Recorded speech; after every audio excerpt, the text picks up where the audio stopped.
মেয়েরা যারা মাথায় কাপড় দেয় না, বিশেষ করে মেয়েরা হিজাব যারা করে না, কিয়ামতের ময়দানে এই মেয়েদের এক একটা চুল এক একটা সাপ হয়ে তার শরীরে তার মাথায় দংশন করতে থাকবে। নাউজুবিল্লাহ। বড় কঠিন বিষয় ভাই।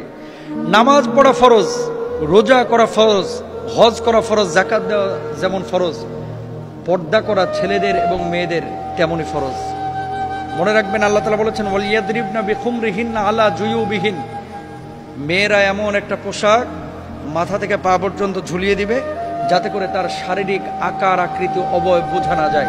আজকে সামান্য একটু ফ্যাশন করার জন্য, নিজেকে জাহের করার জন্য, প্রেজেন্ট করার জন্য, মানুষের সামনে আমার সিল্কি চুলগুলোকে প্রকাশ করার জন্য আজকে আপনি যে পর্দার খেলাফ কাজটা করতেছেন, এই সিল্কি চুলগুলোই কিয়ামতের ময়দানে এক একটা ওই রাসেল ভাইপারের মতো আক্রমণাত্মক হয়ে যাবে।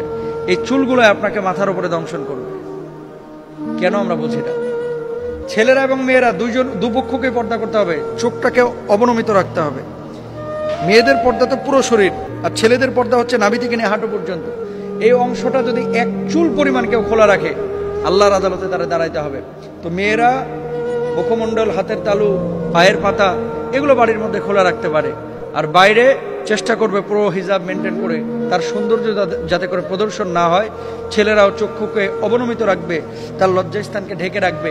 এমন কোনো প্যান্ট ছেলেরাও মেয়েরা ব্যবহার করবে না যেটা জড়সড় শারীরিক আকার আকৃতি বোঝা যায়, ফিজিক্যাল স্ট্রাকচারটা বোঝা যায়। এটা সম্পূর্ণরূপে হারাম। আল্লাহ বোঝার তৌফিক দান করুন।